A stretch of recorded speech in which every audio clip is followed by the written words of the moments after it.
Geneva में US और Iran के बीच नेगोशिएशंस चल रही हैं, लेकिन दोनों के बीच मिसट्रस्ट इतना हाई है कि जहां एक तरफ यूएस का सबसे बड़ा super career USS Gerald Ford Persian gulf में पहुंच चुका है, वहीं दूसरी तरफ ईरान ने स्ट्रेट ऑफ हॉर्मुज को बंद करने की धमकी दे दी है। आज के इस वीडियो में हम यूएस और ईरान के इस पूरे कॉन्फ्लिक्ट को होलिस्टिक तरीके से समझेंगे। कहानी शुरू होती है 1921 में, जब रेजा खान ने ब्रिटिश सपोर्ट से ईरान में पहलवी डायनेस्टी की शुरुआत की। उन्होंने मॉडर्न इंफ्रास्ट्रक्चर और सेक्युलर एजुकेशन तो लाई, लेकिन वर्ल्ड वॉर 2 में जब उन्होंने जर्मन्स को निकालने से मना किया तो ब्रिटिश और सोवियत फोर्सेस ने उन्हें हटाकर उनके बेटे मोहम्मद रेजा खान को गद्दी पर बिठा दिया। लेकिन असली ट्विस्ट आया 1951 में, जब democratically elected prime minister Mohammad Mosaddegh ने ईरान की ऑयल इंडस्ट्री को नेशनलाइज कर दिया, जो पहले ब्रिटिश कंट्रोल में थी। इससे घबराकर CIA और MI6 ने 1953 में ऑपरेशन एजैक्स लॉन्च किया और मोसादेक को हटा दिया, जिसके बाद शाह एब्सोल्यूट मोनार्क बन गए।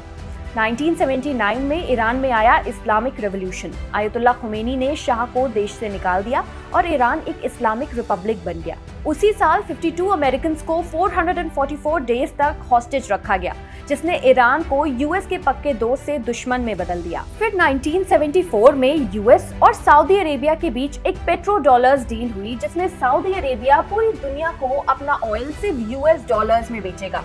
तो अब पूरी दुनिया को ऑयल खरीदने के लिए डॉलर्स चाहिए थे। जब भी किसी देश ने इस सिस्टम को चैलेंज किया, यूएस ने वहां इंटरवेंशन किया। इराक के सद्दाम हुसैन ने 2000 में ऑयल यूरो में बेचना शुरू किया, तो 2003 में इन्वेजन हो गया। लीबिया के गद्दाफी ने गोल्ड दिनार की बात की तो उन्हें भी हटा दिया गया। और अभी जनवरी 2026 को यूएस ने ऑपरेशन एब्सोल्यूट रिजॉल्व के तहत वेनेजुएला के निकोलस मडूरो को कैप्चर कर लिया, क्योंकि वो शैडो फ्लीट्स के जरिए चाइना को नॉन डॉलर मैकेनिज्म से ऑयल बेच रहे थे। ईरान भी वही कर रहा है। वो चाइना के साथ एक $400 बिलियन की 25 ईयर स्ट्रेटेजिक पार्टनरशिप कर चुका है और 80 to 90% ऑयल चाइना को डिस्काउंटेड रेट्स पर बेच रहा है, वो भी डॉलर को बाईपास करके। बात तब और बिगड़ गई जब ईरान ने न्यूक्लियर वेपन बनाने की कोशिश शुरू की। 2015 में बराक ओबामा गवर्नमेंट ने ईरान के साथ JCPOA न्यूक्लियर एग्रीमेंट साइन किया, लेकिन 2018 में ट्रंप ने उसे एग्जिट कर लिया और मैक्सिमम प्रेशर पॉलिसी शुरू कर दी। आज हालात ये हैं कि ईरान 60% एनरिच्ड यूरेनियम तक पहुंच चुका है, जो न्यूक्लियर बॉम्ब बनाने के बहुत करीब है।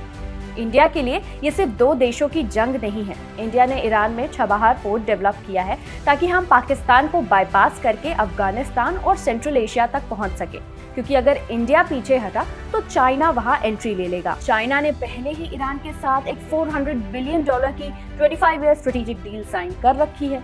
दिसंबर 28, 2025 से पूरे ईरान में मैसिव प्रोटेस्ट हो रहे हैं। दोनों देशों के बीच जिनेवा में नेगोशिएशंस चल रही हैं, लेकिन मिसट्रस्ट बहुत ज्यादा हाई है। अब आगे ये होगा कि या तो एक लिमिटेड डी-एस्केलेशन डील साइन होगी, या फिर अगर टॉक्स फेल हुई तो USS जेराल्ड फोर्ड के प्लेन्स स्ट्राइक कर सकते हैं ईरान पर, और बदले में ईरान स्ट्रेट ऑफ हॉर्मुज बंद कर सकता है। और क्योंकि दुनिया का 20% ऑयल और LNG स्ट्रेट ऑफ हॉर्मुज से निकलता है, तो इसके ब्लॉक होने से पूरी दुनिया की इकोनॉमी पर फर्क पड़ेगा। अगले कुछ हफ्ते तय करेंगे कि दुनिया पीस की तरफ बढ़ेगी या एक नए रीजनल कॉन्फ्लिक्ट की तरफ। ऐसे ही डिटेल्ड एनालिसिस वीडियोस के लिए तथास्तु ICS को सब्सक्राइब करना ना भूलें।